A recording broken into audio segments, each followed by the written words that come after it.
How how are you doing, Dr. Kinyanjui? Are you fine? Yes, I'm fine. Good. Yeah, We hope you're all fine also. yeah, I'm fine. I'm hopeful. At least I have good health, Oh, that's true. so I have a lot to be grateful for. Yes, yes. I see quite a few of my students here. I would like to have just a few um, brief greetings from my colleagues. And so, for example, we have Dr. John Ouko here, and maybe he'd like to say a little something from the philosophy department welcoming you. Then we have Dr. Shaolan Hu and Dr. Genevieve Myers from Women and Gender Studies, if either of you would like to give brief greetings. Oh, yes, thank you very much for this opportunity. So first of all, I would like to welcome Dr. Kinyanjui. It's a pleasure to have you here giving a talk on this topic. So feel welcome, although virtually, to UDM, and we are very excited to have you give this talk. Thank you. Thank you, John. And Professor Hu or Professor Myers? This is Xiaolan Hu. I'm the Director of Women's and Gender Studies. Welcome, and thank you for giving this talk. I'm looking forward to it. Thank you. Hello, we are so happy to have you, Professor Kinyanjui. Karibu sana. And we are looking forward to listening to you and learning all we can about Hutu feminism. So thank you for giving us this opportunity. You've been teaching at Dr. Mary Njeri Kinyanjui has been teaching at the Institute for Development Studies, University of Nairobi. She taught there for 20 years.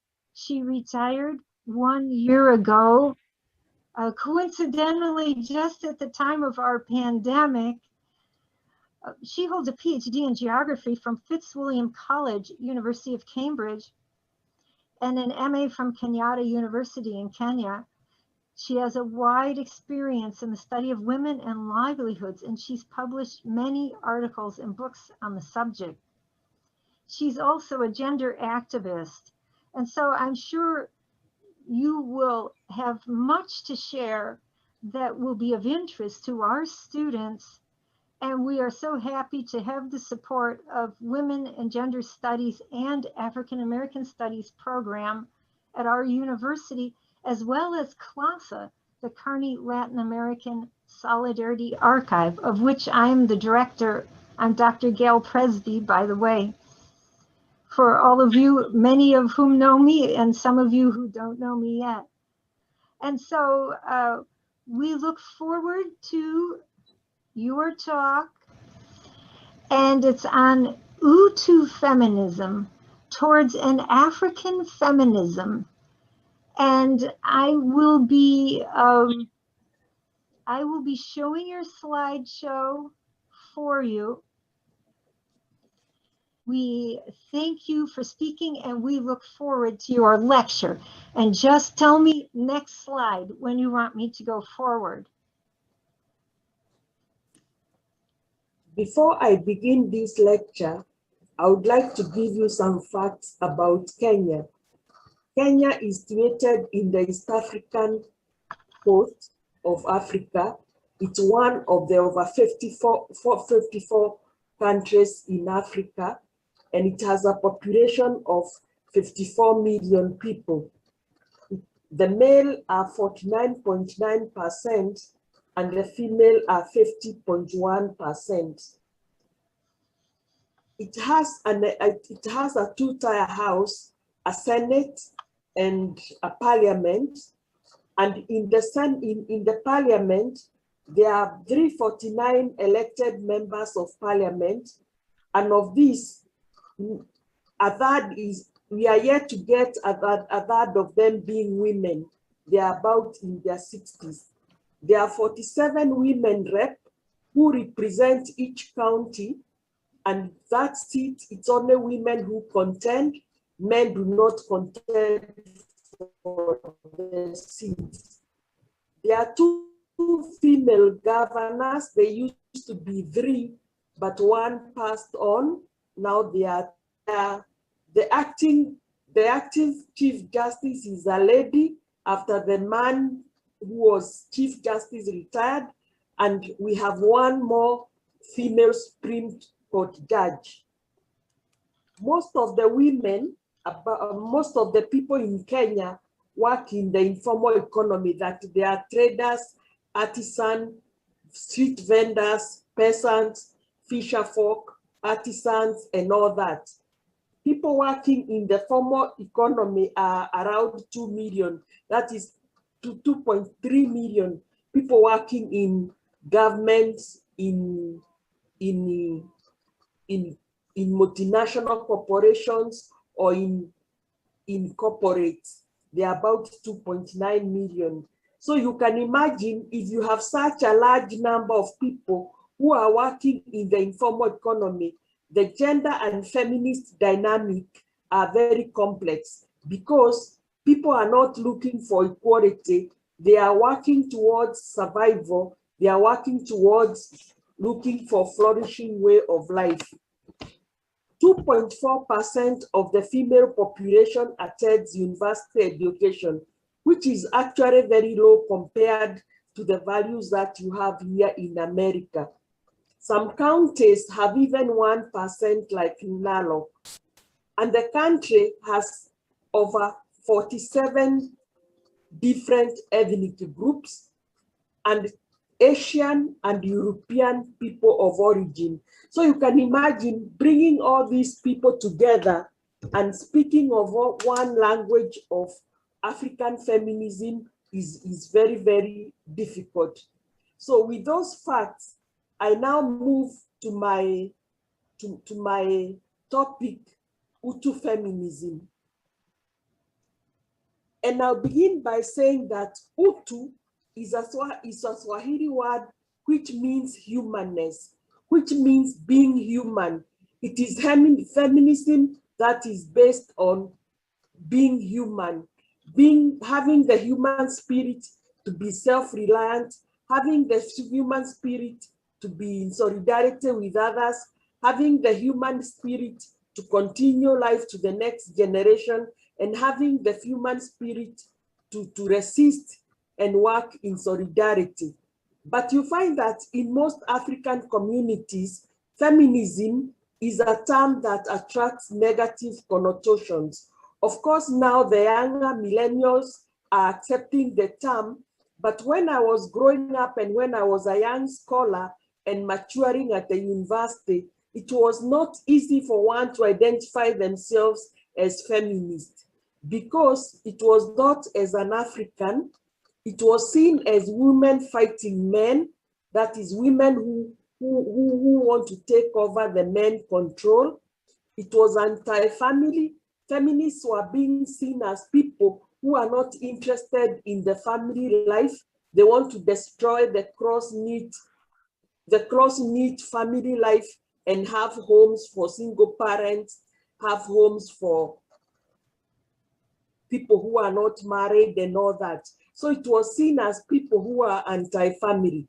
Then it was also said to be propagated by unhappy women, women who had gone through divorce, women who are in one way or another unhappy with life, were seen to be the feminists of the day. It was the women who could not get husbands. If you didn't get a husband, it's like saying it's a sour grapes, so you became feminist. It was also seen as being westernized or an African. That is, you are acquiring Western modernity and imposing it on African tradition. So it was very difficult to be accepted as a feminist. And even now, most people would prefer to say they are gender activists, they are humanists, they are family oriented, and they'll say they don't want feminism. But we have a young crop of young women and men who are coming up and claiming the feminist space. So this situation now in 2021 is very different from when it was in the early 2020s and in 1990s. The next slide.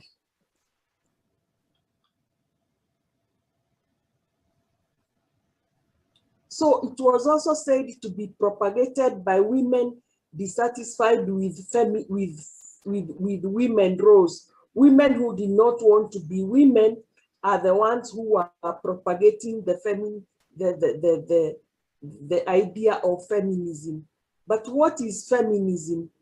It's looking for equality between men and women, equal treatment of women in workplaces, at home, equal job ideology, equal job opportunities, equal access to education, treatment of women as human beings just like the men, and the elimination of harmful practices affecting women. So some of the feminist ideas that gender activists have been doing are very close to what is in feminism. They have been against the dehumanization of the woman. They are against the stigmatization of the woman as an unholy, as impure human being. So in this case, we see that although people will deny that they are feminists, they engage in things that are very close to feminism.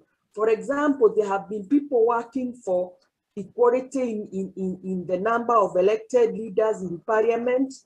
They have been working for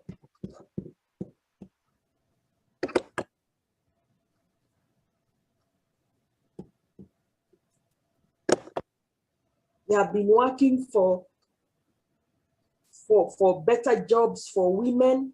They have been working for women access to money and all that. So in this case, there are things that are of feminist concerns that have been carried through. Next slide.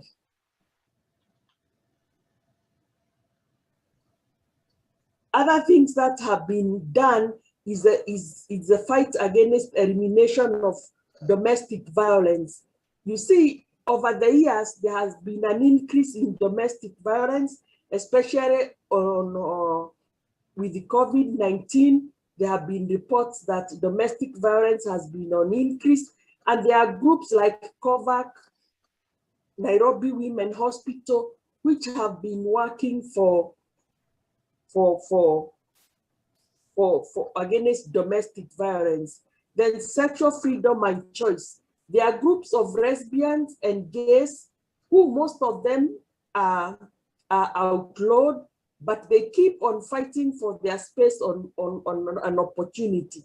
Some of these are like the late Binyavanga Wainaina, who came out that he was gay and was planning to get married, and they have been fighting and trying to get themselves. The others like McKenna, who is planning to get married, and they have been going to court to claim for recognition of gay and lesbian rights.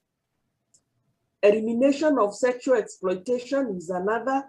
Reproductive rights, access to contraceptive and reproductive health.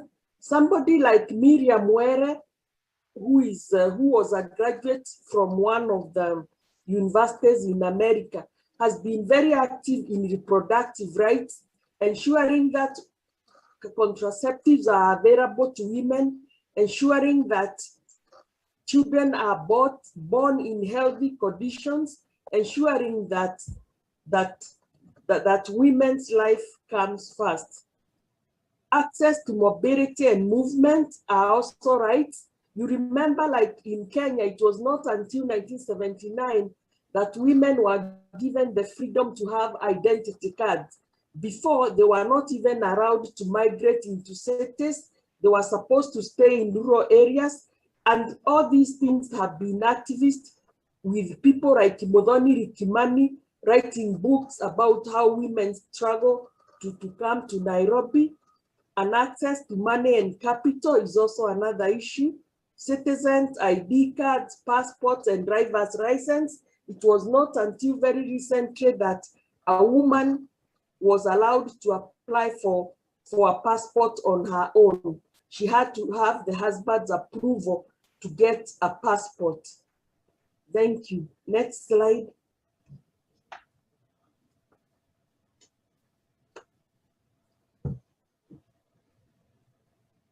When thinking about feminist theoretical approaches, I have, first of all, I will say that I began as an industrial geographer, and I branched out into the study of women for two reasons. First of all, I was studying in the informal economy was dominated by women, and secondly, because of my role as a woman in the African setting. So these things made me to divert and start studying gender. And these are some of the things that I picked as I tried to study gender and feminism. And some of the ones that have been on key in influencing me are things like Alice Walker's Womanism, who speaks of the role of culture and femininity and consideration of sisterhood and survival of both male and female. Then I have also been inspired by the works of Loretta Ross, Radical Reproductive Justice, where she claims that women should have rights to have children, right not to have them, and the right to parent in secure places. Then there is the Maria Rogons, the colonial, who talks about the need to look at the pre-existing gender relations or men-women interactions that were existing before colonial times, and how these have been articulated over time and how they have been imposed. Next slide. Then I have also had interest, although I'm still reading some of these things, on Sarah Ahmed, Live the Feminist Life. Feminist is homework with a feminist killjoy to open life, make room for life, and make room for possibility. That everyone lives a life, and our life is a theory. Our life is our experience.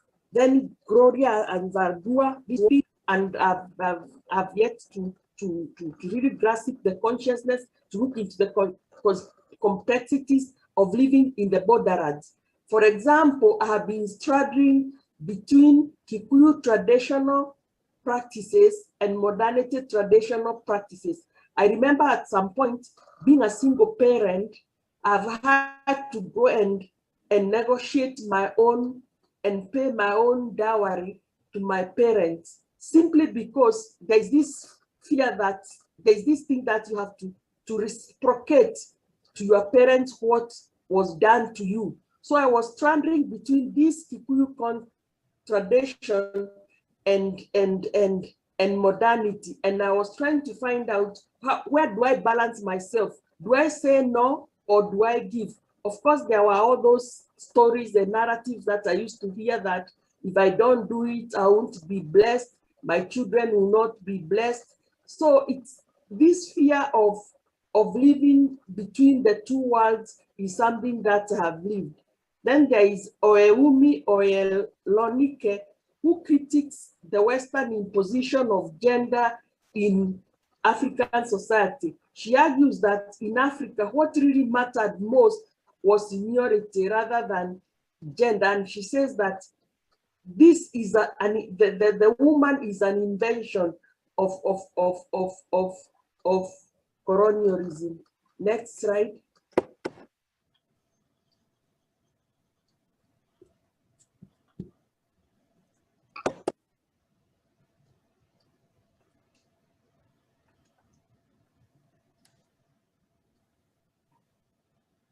In my search for understanding of feminist approaches, I have turned to literary writers such as Margaret Ogola, the late Margaret Ogola. She was a medical doctor and she wrote a number of books. The two most important ones are The River and Its Source and In the Name of Apollo. In The River and the Source, Margaret presents dynamic women, very strong women who are moving the family from one generation to the next. It's like a thread being weaved through and being passed on.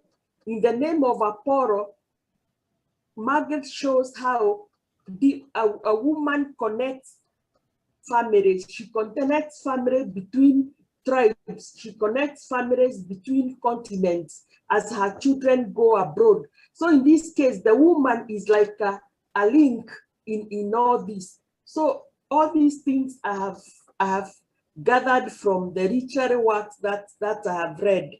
And then Wangari Maathai Unbowed. Wangari Maathai straddles between the tradition and modernity. And she comes up with a very strong case of how she's not broken by the politics of the day, and she pursues what is best out of that. Then Muthoni Rikimani writes her book, Past Book. In this book, she shows the gender struggles of women without identity in the city, women who didn't have spouses and who needed documentation to show that they belong to the city. All these are struggles that women have gone through as they try to live. Then there is Mariama Ba, So Long a Letter. This woman, her husband marries a second wife who is the age of the daughter, and she's in the struggle of bringing life. Is she going to let the children go, or is she going to push on and make sure that the children mature and move to the next level? Then Flora pause in the pool and trying to show that Africa have been strong.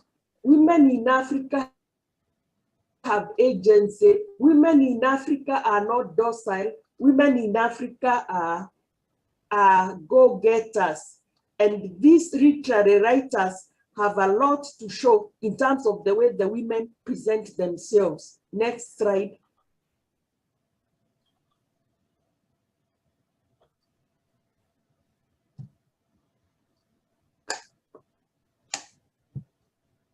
The other source of my work has been the non-written sources. And since I don't have funding for my work, I tend to use the Gikuyu language because I have the experience of the folklore and the songs and everything. If I had funding, I would go out and search other communities. But because I have no funding, and there is a whole reason why this work wouldn't be funded by anybody, because people don't fund ideas. They think that what should be funded in Africa is about bread and butter. So the Gikuyu folklore, I have followed folklore in Gikuyu about how women lost control over children and goats. One story says that in the early days, the children belonged to the woman. But then, one time, the man was coming from the garden, and then he heard the woman telling the children, "Please be quiet, otherwise your father is coming to see." And from then on, the man realized that he's the one who should be in charge of the children. And then the story of goats is that women used to own property like goats, but then they became very hostile to them, and the goats ran away and they became antelopes. So when we used to be on the farm and the antelopes would come out from the forest, people would tell us antelopes don't run away from women because they used to be the women's goats. Then there are Moderego songs, like there is one song, Biashiokire, when Mane was introduced. This song used to be sung by my grandmother, and she used to sing how when Mane was introduced, the woman lost her granary, the woman lost her cow, the woman lost the intimacy of her husband because they would be clamoring for Mane while in bed.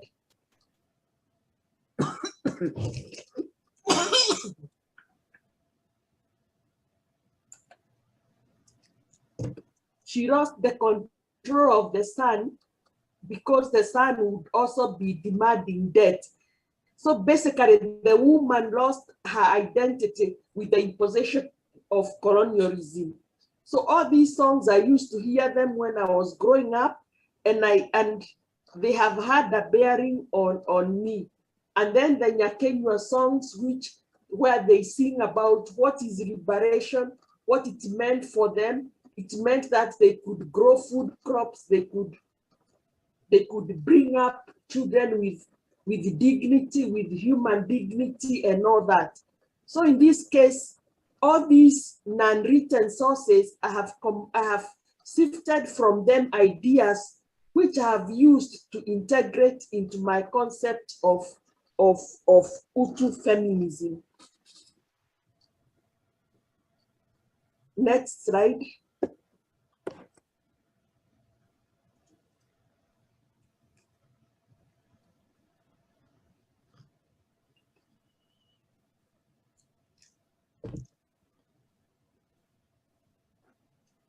Pop songs. In Kenya, people don't just sing for the sake of it. They sing to pass messages, they sing to educate, they sing to admonish, they sing to correct. And pop songs, there's one lady called Queen Njeri.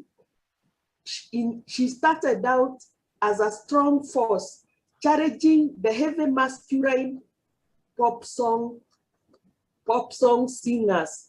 And in her songs, she was singing, "Young man, stop being arrogant. My love, tell me the truth. I have been waiting for you for long, and don't give me fake dates."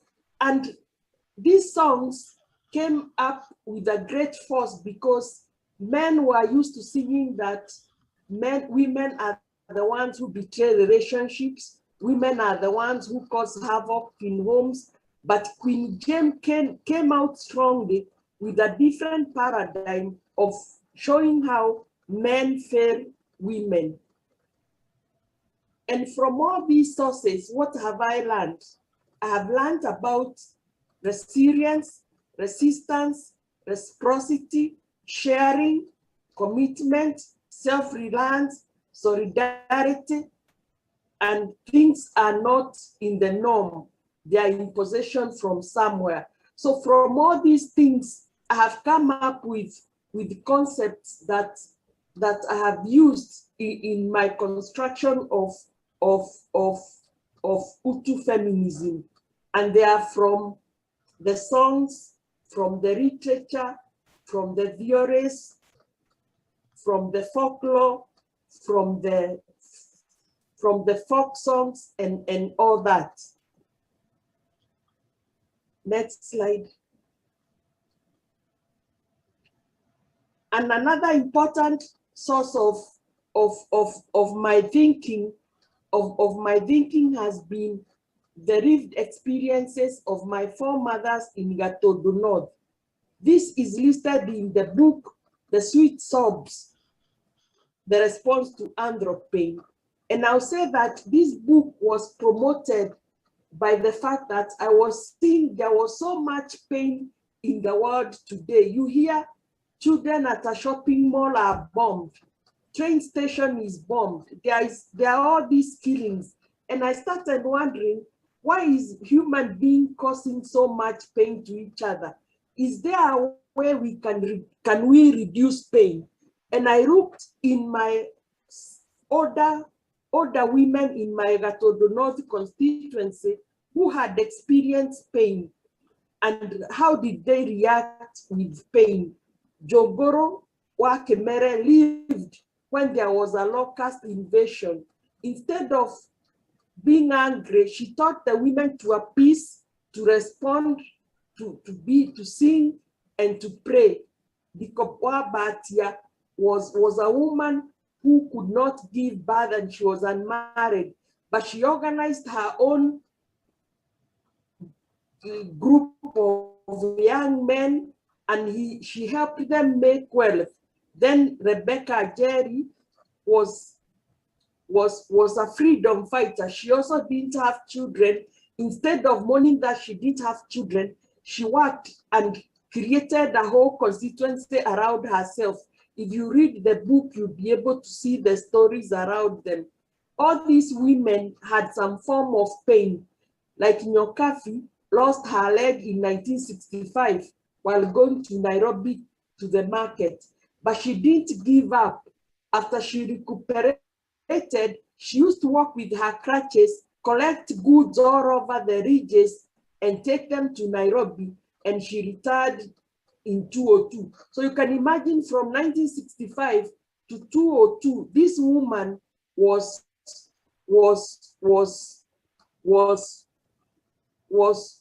working with one leg in a market that have no disability allowance facilities, and she did all that with determination, with forgiveness, and the desire for seeing generations grow. Then Phyllis Wanjeri, the husband was a Second World War fighter. He had been taken to fight in Burma, and because of post-traumatic stress, he used to wander around, and one time he wandered all over and never came back. So this woman was in pain, waiting for the husband to come back. She could not have avenged the Second World War, the British or the Americans or the Italians, but she chose to do good things for society. So in this what I was seeing is that if we think of peace and harmony, we have to think of the way women had the pain by sweetening their sobs.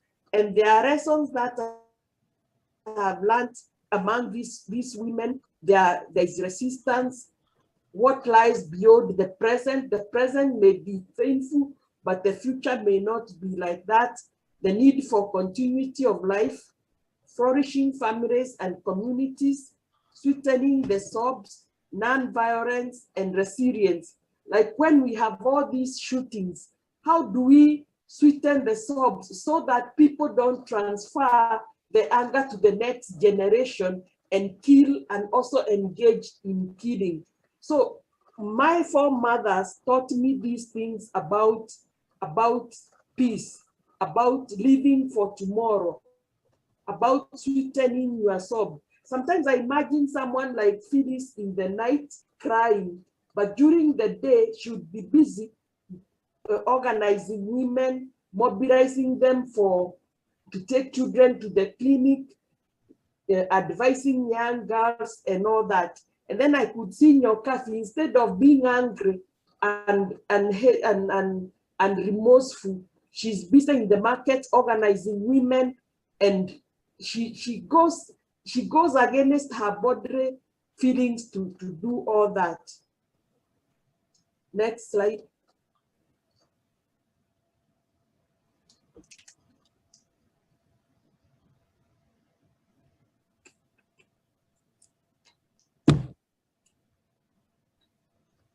I've also lived in sisterhood with many people in my life.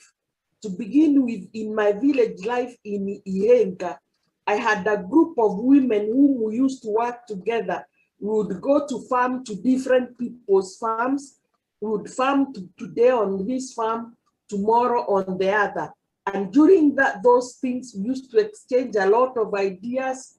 They used to tell me, Njeri, because you are in school, put effort so that you not be requesting money for salt and all that. So this group of women really encouraged me. We would go to work on coffee farms to fundraise for church activities. We would work on people's farm. Then there is the Matagi group of Ngedo. This was a contribution group which I joined in the 90s to start building water tanks. And we bought water tanks for each other. And for me, when I came to build my house, I used to set up the sewer system. Then there was the ad hoc Goba women group.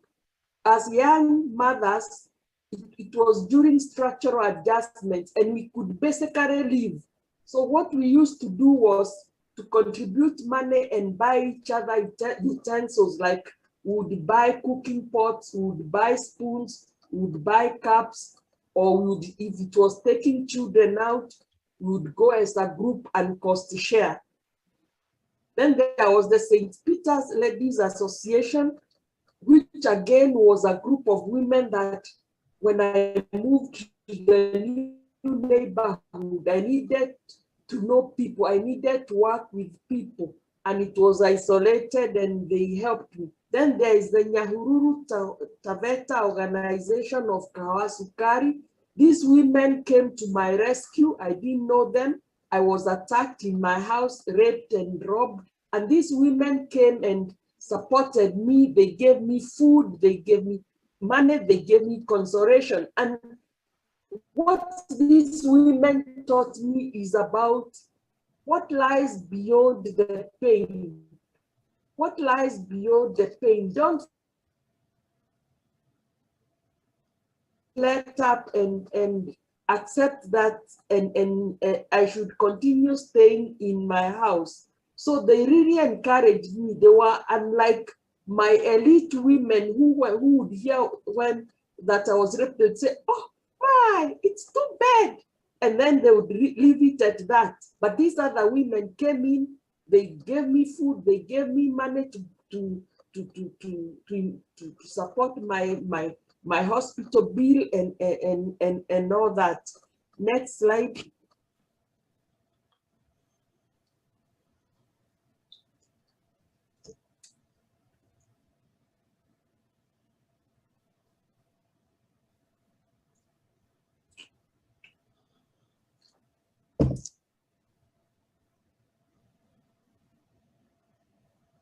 When thinking about Hutu feminism, I'm thinking of Maria Rogon when she says that we should think of pre-colonial societies. And the question that comes to mind is that did African women and men fight for equality?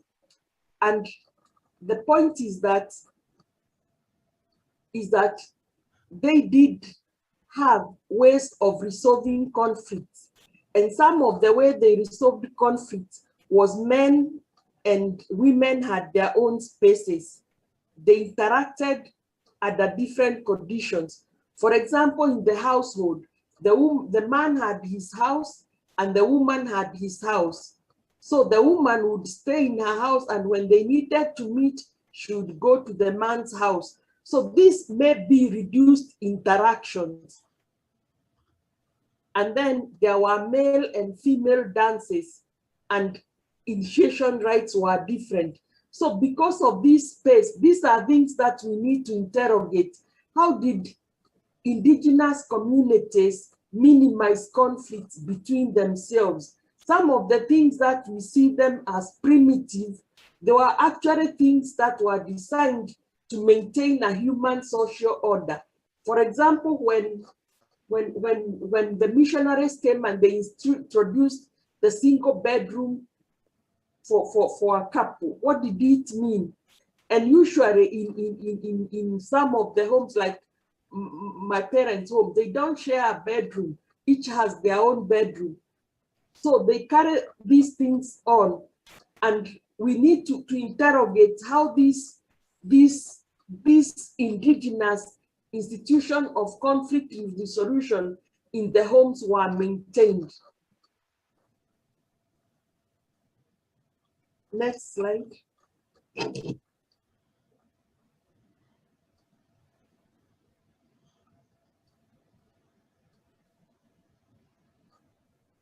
The other thing we see is that the women had their own crops, men had their own crops, women had their own animals, men had their own animals. Religion, they played different roles.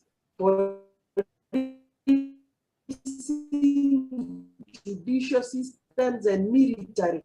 And this is where now Oyeyumi's work comes in, was lifted up and given the honor to be the custodian of the family income by being given title to land, by being given title to money. How did this destabilize? How did this disruption cause the family, and how did it place the woman who was in more egalitarian places?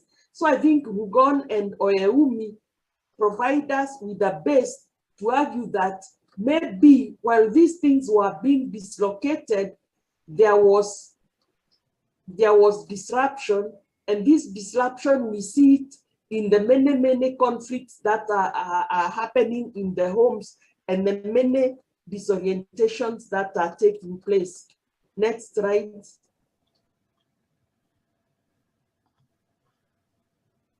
And then, why was there space and role separation? And another thing I have tried to argue in some of my writing is that women participation in politics was not. Women like Dongoro, Njeri, Dikoa, Batia, Quinzinga, Mekatiriri, Wamenza, they were all leaders, but they were overthrown, and a male leadership was introduced. And I remember the way Jogoro was disempowered, she was baptized and given, and she had to abandon all her seeing and visionary work because she got baptized as a Catholic at Mangu Church. And when men and women were interacting, sharing reciprocity, solidarity, and complementarity, men and women did not just interact. There were rituals involved, there were exchanges of gifts and all that. And that's why I think more needs to be done in terms of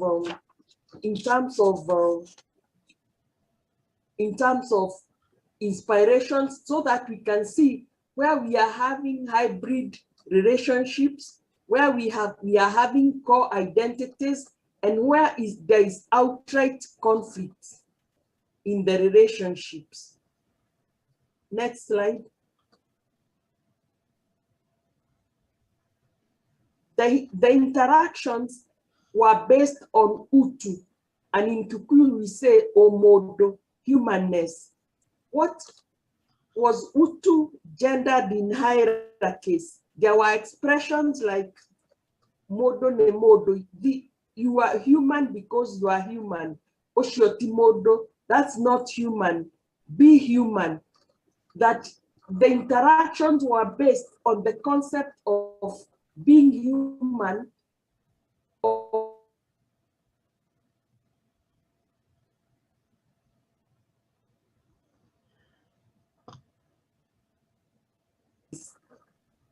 and the society constructed the Utu logic, that is the humanist logic, to deal with values and of expected gender. And there were interactions of a Muntu who is human, who is male, and a Muntu is human, who is female.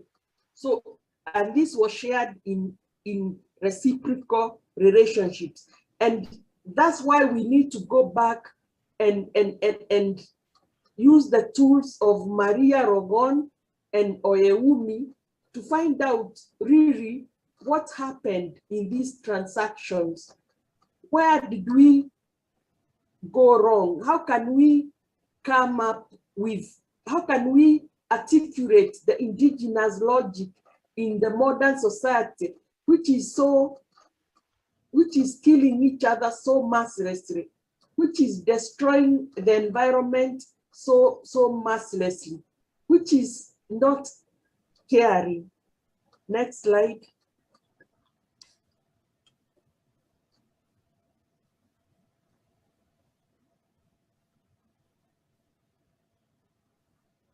So The Hutu feminism is a critique of interaction between Ageko gender logic, norms, and values with Western feminism. It's also based on my lived experience, stranding between Yoruba feminist logic, norms, and values, and Ageko gender norms. It's based on my experience as a career researcher of informal economies. Next slide.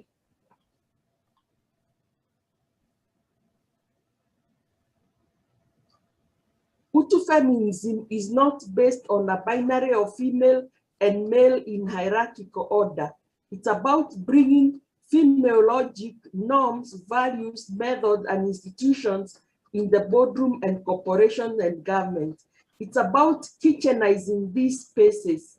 It's negotiated in shared reciprocity. It's flexible and changes with age. It's not a power dynamic, and it's not measured in monetary terms. It's not about positioning in bureaucracy, in corporation and boardrooms. It's not measured in adornments of beauty and color. For example, yesterday when they were, I don't know whether it was Saturday or Sunday, when they were showing these COVID doctors on CNN, and Dr. Batch was all by herself there within a brigade of many men. What was it like? What did you feel when you watched such a scenario? Those are the things that we are concerned with, whether we are in Hutu feminism or in these things. You could see how emotionally she was involved as she explained herself. You could see her desire not to be seen in terms of control, but of trying to further communication. So this is the kind of thing that I see in Hutu feminism, where we share in reciprocity, its flexibility with age. For example, now, the way I was reasoning in my 20s, in my 30s, has changed. And it's not cast in iron and stone. Next slide. Next slide. Is it? Hutu feminism is based on the human spirit of survival and flourishing of humanity from one generation to the next. Self-reliance, resilience, love, compassion, sharing, response, and solidarity. It has the following norms, logic and norms: continuity of life, peace and harmony, body and psychological pain management, food self-sufficiency. Next slide. Making work easier and tolerable, socialization and education for the next generation, connecting human beings in family and community, creating thriving and flourishing communities, creating solidarity and community, resilience and mobility. All these are the many, many attributes that we need to fish out from our different experiences. I remember when I was doing my PhD and I was listening to Tracy Chapman, her song, Behind the Walls, and the policeman said they cannot interfere with the domestic violence. Tracy Chapman, a musician, had addressed the idea of domestic violence very early before even it came into the academy. So those are the sources that I would like us to imagine. The next slide.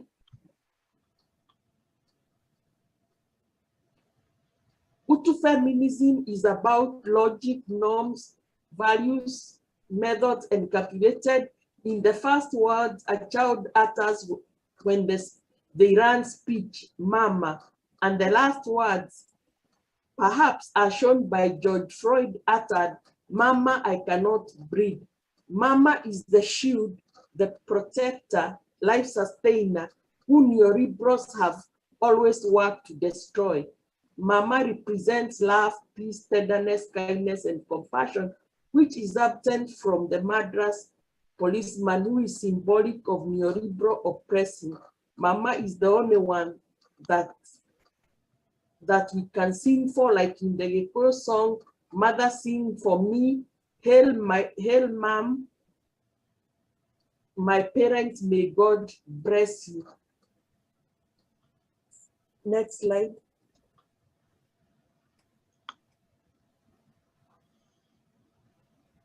So what Sarah Ahmed and Gloria and Zardua and Retta Ross have taught me is that feminism is about lived experiences rather than abstracted theoretical possession. My foremothers, Jerua Bigoa Kemere, Jogoroa Batia, my grandmother, Jerua Gomi, my mother, Madarena Wajiro, Fireswa Jerinyo, Kafiwa wa Mwema, Wairimoa Tete, taught me that lived experience is about sweetening sobs, resistance, collaboration, and flexibility. Thank you.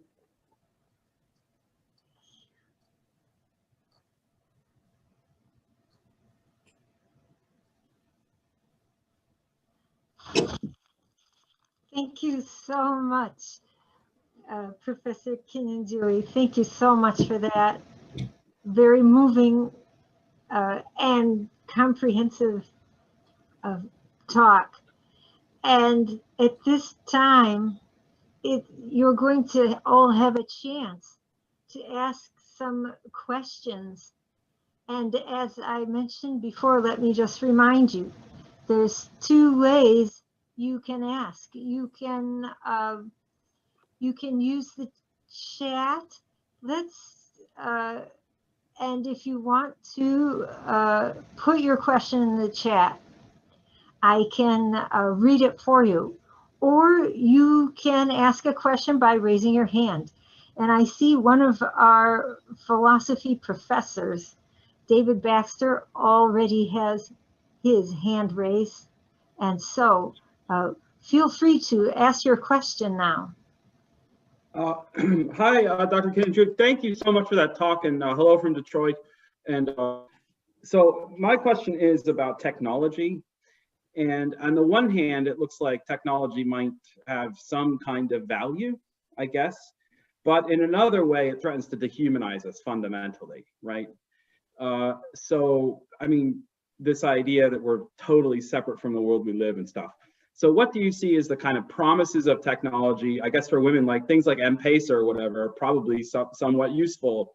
But also, are there any threats? Well, I guess money is the problem, as the song is, but there is a role for technology in preserving songs and stories and information, these kinds of things. So how do you see that? What's the future going to look like? Thanks very much. The future, in terms of technology, human beings are resilient. And like M-Pesa, M-Pesa is the mobile money transfer. It succeeds because of the Ubuntu of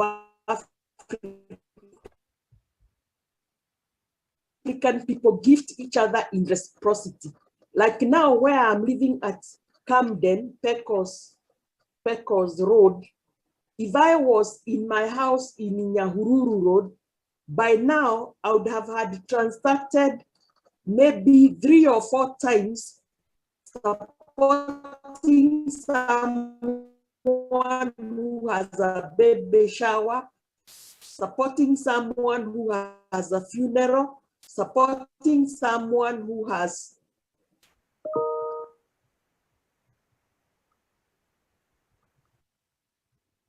heartache.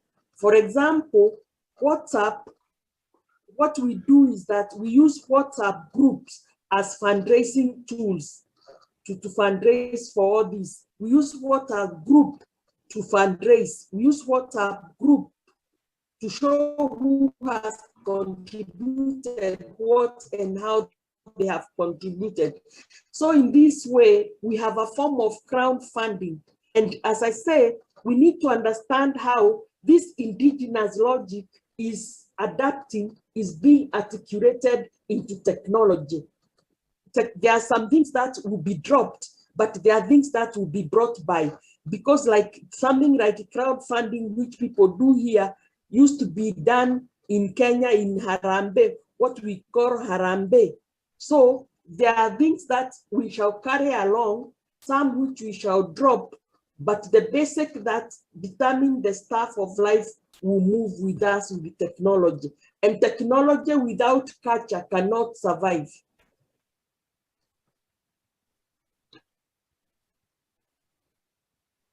Okay, thank you. And again, I want to encourage participants, put your questions in the chat or in the, or raise your hand.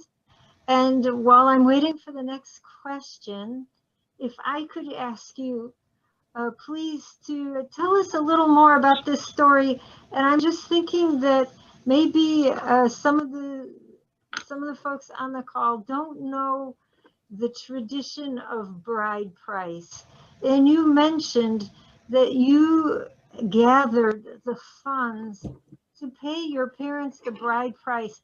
And just in case people don't know what that is, could you tell them a little bit what that is and how bride price is usually paid, and therefore how what you were doing, the ways in which it was still fulfilling the tradition, but ways in which it was different than the usual tradition?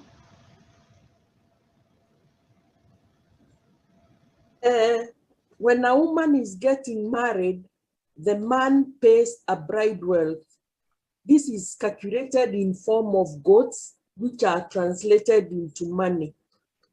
And the man performs these ceremonies with his entire clan. They visit the girl's home, they provide the money, and they celebrate, they have gifts. There's a lot of eating and exchange of gifts.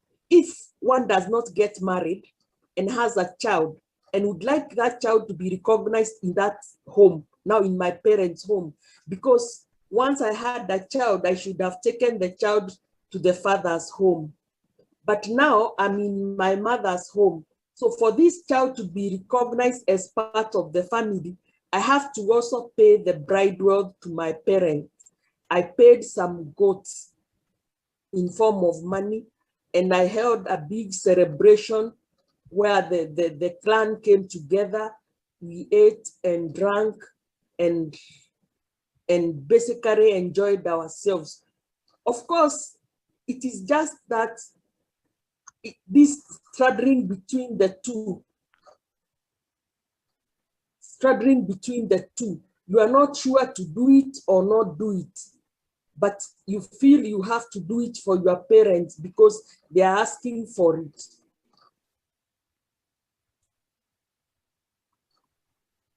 Okay, thanks a lot. I think that would help some who might not know the tradition. So that helps me a lot too to understand. Thanks a lot. We do have one student, Taylor, who thought that what you were saying about technology was very interesting, but she wasn't quite sure the last point you made, maybe because of some interference. I think you might have said something like technology without culture will not survive. Is that what you said? Yeah, technology needs culture and culture needs technology.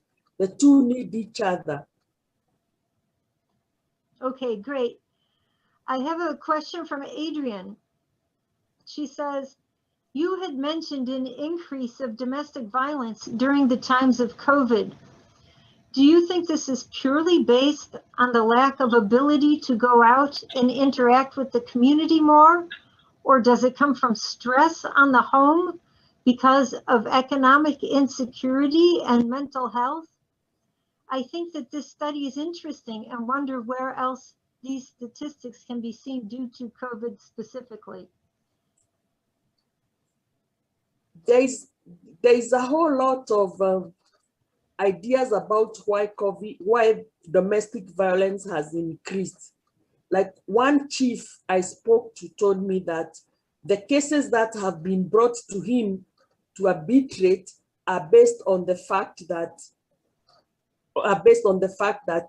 the man is not going out and bringing in food on the table. So when they are arguing about food, who should bring food and all that, then they quarrel. The other thing is that because people are stressed in the homes because of lockdown, being stressed, then it can be a mental health problem. But if there isn't any good data to really suggest what is happening, but there are indicators that domestic violence is on increase, teen pregnancies are on increase, and people are trying to sort out the mess because the researches cannot be carried out due to social engineering. Okay, thanks a lot. We have another question from Betty. Thank you for presenting this large, complex picture of the possibilities of feminist thinking and doing. Do you see Utu feminism as having a place in global and transnational feminism in a manner that not only challenges many forms of Western feminism, but redirects this latter? Do you see Utu feminism as emerging from more of the class node or more generally from ethno-race experience? I think this is work in progress, and this is work in progress. And as I develop further, I'm going to read more. I'm going to read more and come up with solutions. But what I see is that Utu feminism tries to bring together the ideas of the subaltern. It's not the elite women ideas that I'm dealing with. I'm dealing with the mothers of the political prisoners. Why did they have to gather? They gathered because they wanted to save the children. So it is more or less the ethno-race dimension. Class is also there, and you find that even in elite classes, though, when they are performing their daughters' weddings, they go back to traditional rights. Why do they go back? It's for the same reason of straddling between two ethnic groups. So it is a complex phenomenon which we need to address, all of us. And as I said, I have been limited by lack of funding, and I have been limited by also the fact that I started out as an industrial geographer who comes into this trying to fit into the paradigms and norms. Because what I think is that we have a lot of vocabularies describing a lot of things. We have new terminologies as they are coming, but what do they basically say about the African woman? They place her as someone who is always on the recipient, someone who is concerned about bread and butter. But my focus is to show that this woman has logic, this woman has norms, this woman has values, which she tries to bring to the fore and which are hidden under broad terminologies of transnational feminism or development feminism. I call it Tutu because it's basically a human experience.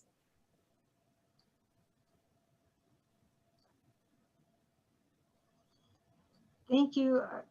Are you ready for another question? Yes. Okay, so now I see we do have a Q&A feature here in addition to the chat. And in earlier meetings, since people always kind of automatically went to chat, I said put your questions in the chat. But since two people did put their questions in the question and answer, I'm going to come here into question and answer and read you their questions. So we have Annika who's asking you, did the woman's family ever have to give a dowry to the man's family, or was it the man who gave to the woman's family? It's the man's family who gave the dowry.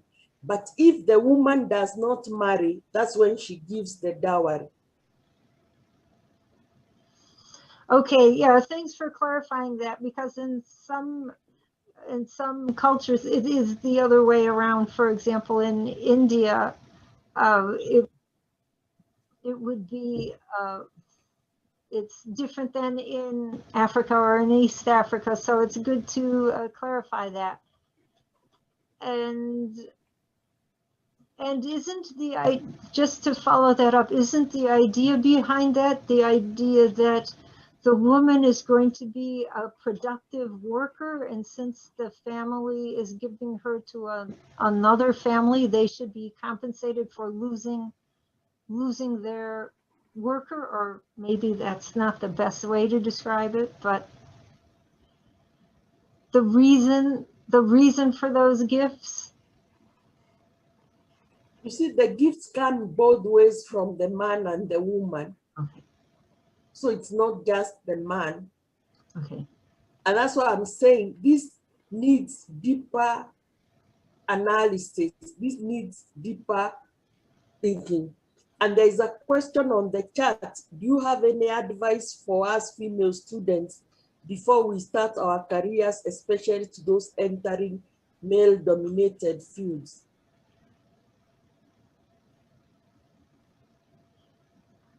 The advice I would give is that know your space. Sweeten your sobs, because the men are going to bash you. They are not going to be kind. And use solidarity, work with other women. For example, my survival has depended on the support of other women who have worked with me, who have held my hand. For example, there are women I owe a lot to, like Professor Syria Nyamwero, who has been my mentor and who recommended me to go to study in Cambridge. Agnes Musyoki, who is a friend and a mentor. Lydia Gaiterera. There are women who have supported me in so many ways. And as I said, you join the networks in your solidarity group. Like when I was working with those groups in sisterhood, in the neighborhood, they helped me evolve. They helped me work. They helped me do. You don't have to just join career-oriented groups. Join other groups in the neighborhood, which will be supportive, because they all have ideas. Like I was the only academic in all those groups, but I found that I took more and I gained more from these groups than anybody else. Then the next thing is, what is your goal? What do you want to do? For example, in my case, I have always wanted to leave a legacy of a written word. And that's what has made me persist in all this. And when the going gets very tough, leave. Don't sit there and wait until you are broken, because most women wait until they are broken. If things don't work out, just move space. And in indigenous society, in my indigenous society, women were allowed to live. And one would say, I'll not be shaved my white hair in this homestead. And the reason they used to say so is because that homestead was not conducive. So if you find that you have freedom to live, and that's why you should not stick at one place.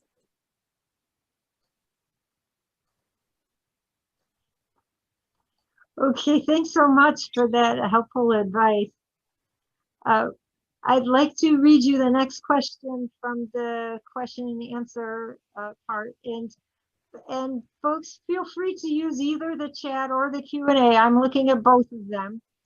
But as the Q&A has a question from Emma, she says, thank you so much for taking the time to talk to us today.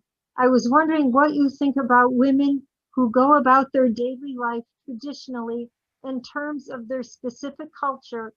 For example, my grandmother enjoys cooking, cleaning up the home, and doing the laundry. What if there are women who enjoy this type of lifestyle? Should this be frowned upon? It should not be frowned upon. In fact, that is the stuff for life. For example, I admire my sister who cooks, who takes time cleaning the house, who takes time to cook, to dress her vegetables, to marinate her fish. And I admire her because I don't have those attributes. I wish I had them. People who do those things should not be frowned at. They should be appreciated. And as we move towards the more caring economy, the ethics of care, we are going to see that those things that women do and they do best are going to be mainstreamed. It's because we have been told that we have to do like the men. That's why we have discredited what we do best. What if we kitchenized our lecture theaters? What if we kitchenized our boardroom? That you are doing it just like a woman in the kitchen. That's how you are managing your classes. What kind of learning would take place? I think we would have fantastic learning, because as I admired my mother mixing this there, if in a classroom I'm mixing this student with that idea, taking that idea, putting it this way, it would be a fantastic classroom. If our boardrooms, and I sympathize with Dr. Batch yesterday as I saw her seated there all by herself.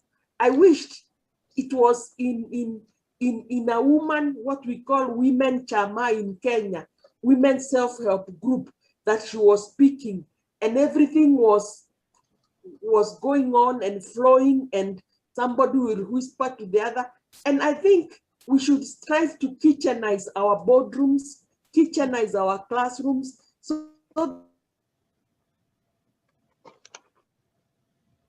Could I ask you a question? Yes.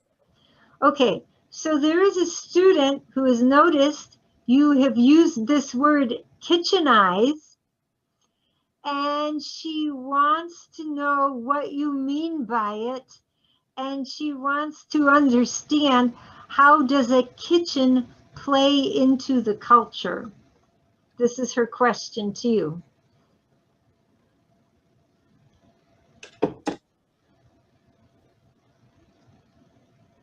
As I said earlier on, the kitchen was the woman's space. It was her boardroom. It's where it was her democratic space. So if we can take the woman's space and her philosophies in the kitchen and put them in our classrooms and in our boardrooms, what a transformation would it be? It has both culture, it has both philosophy, it has practices that are practiced in the kitchen. Thanks a lot for that. Are there any other questions or comments from our audience?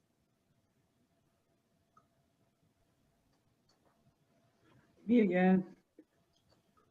Okay, David, I was hoping the philosophy professors would come with another philosophy question. Okay, David, I think you're already unmuted. Would you like to ask? Oh, am I? Yes. Uh-oh, okay.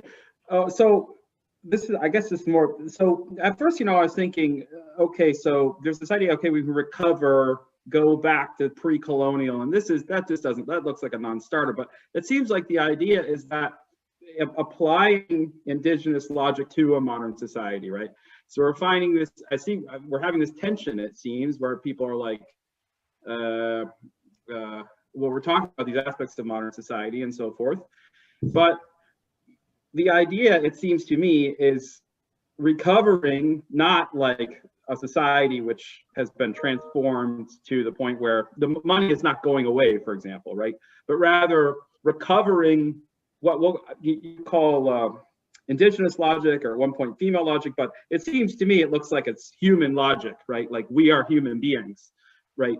I'm not trying to, is that right? And recovering that and applying this to a modern society, almost like a Hegelian point, if that, right? That we move beyond both the past, but also we move beyond Western society to some better human future. Is that roughly right? I'm not sure what I would say about that, but you see, what we discuss in our kitchen tables is part of culture, is part of indigenous, is part of the Western. We need to interrogate more. As I'm saying, we need to interrogate more. What is surviving? Right. Because, like, I'm a fan of some historical programs I see here in the US, and I see people tracing their ancestors. I think it is called ancestry, and I don't know how to pronounce it, ancestry.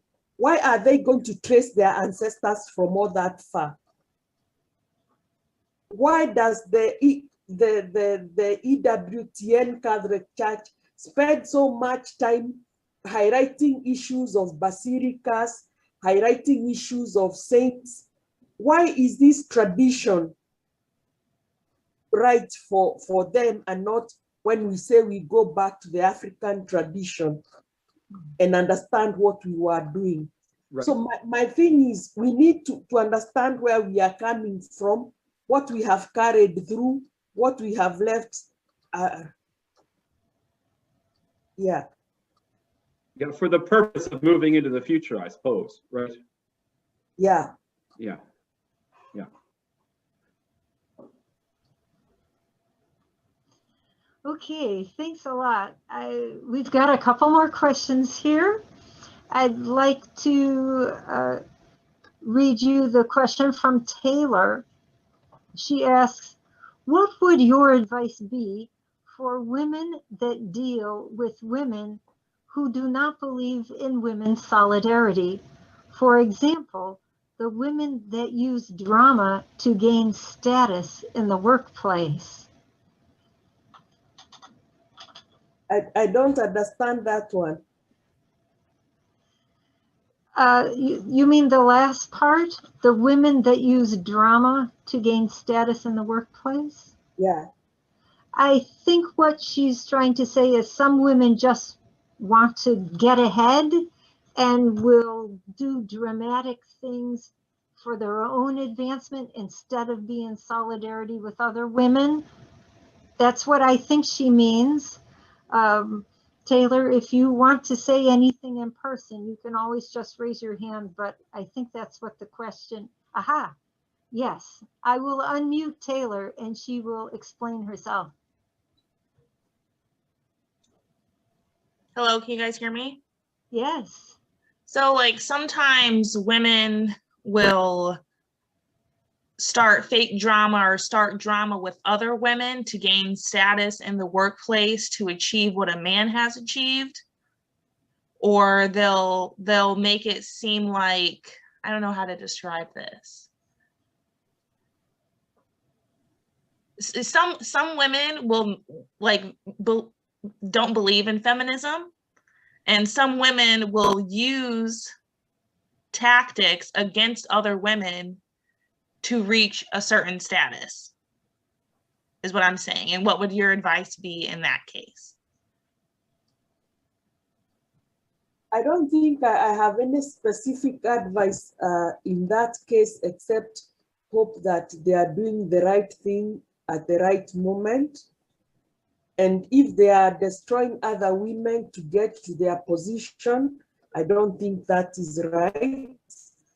I think we should strive to work in solidarity with each other at different times. I know here in America, the minute you bring in social, it's seen as communism. No, it is realizing that what Martin Luther King and John, I am because you are, and because you are that, therefore I am, that we are interdependent. We belong to one single government, like what Martin Luther King says, that we have a common destiny. Those are the values that we need to really think about when we are engaging with the world. And that's where I'm coming from. Okay, because like I've seen things where like sometimes single women in the workplace will say like the mother and the other woman that is a mother is not working as much or is doing this and that to try to raise her status but is also bringing down the woman with children at the same time. So like that's kind of I guess that's a better example. I just thought of that. Yeah, I think we need to rethink our approaches to life. What we value most in life. What we value most is it success in corporate, or is it success? Is it happiness as a human being? We need to value, and I think that's what coronavirus has taught us, that those things that we valued most have been brought into question.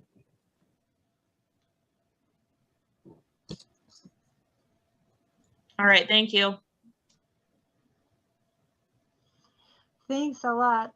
We have another question from Riham, and she says, I noticed that some Black American women would say that mainstream feminism does not include them. Do you believe that Hutu feminism would be more embraced by these women who don't find themselves being represented?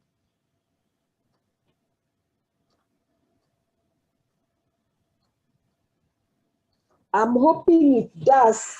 I'm hoping that it is going to be an alternative. It's going to be for those who are not represented in textbooks. I'm hoping that it's going to be for those who don't find themselves in book. You know, I find the knowledge hegemony very complex, because there is what is knowledge and what is not knowledge. And I also find there is Ivy universities and universities that are not Ivy. And if you have knowledge or epistemologies from these spaces, then you are regarded highly. It's high time we turned the tables, just like Tracy Chapman says, that the tables are going to turn. We need to turn the tables of knowledge and start decolonizing our knowledge statuses and bring those knowledges that are peripherized and marginalized. For example, when I say that I used Queen Jane as a source, if I wrote that in a journal, they will not accept, because they don't think that it is a legitimate source. And some of my frustration as a career woman is because I have used non-unorthodox methods to bring knowledge to the fore. When I say that I will use Nyakenywa songs or women's songs to come up with an economic philosophy, why is it not the case where else every time the first thing a child learns is a song, and so much is passed through the song? Why don't we use the song? So those are the kind of things I'm seeing that we need to rethink what we have been doing and bring to the fore those knowledges that have been assumed as not existing.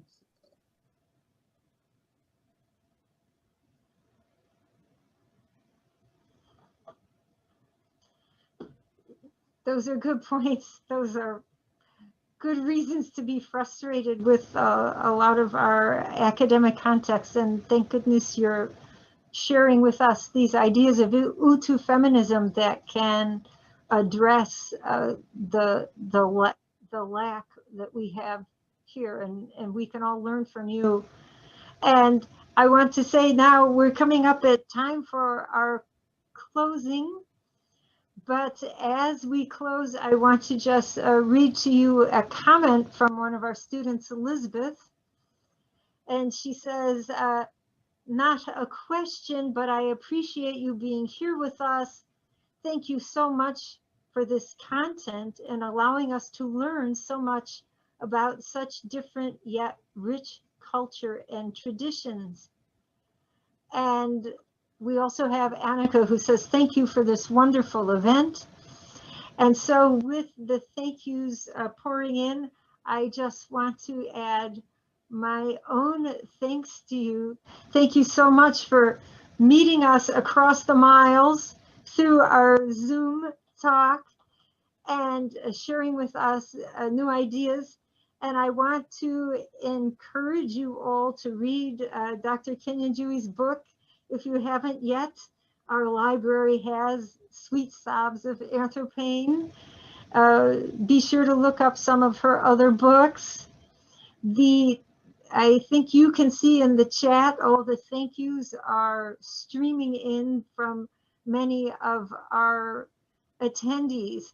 And so I want to thank all of you attendees for gathering with us here at University of Detroit Mercy.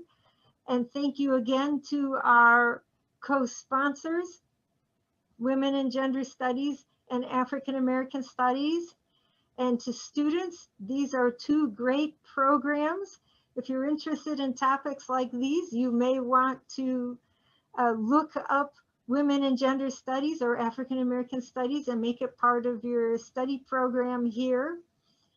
And we'll be sure to contact you about any other future talks we have related to this topic.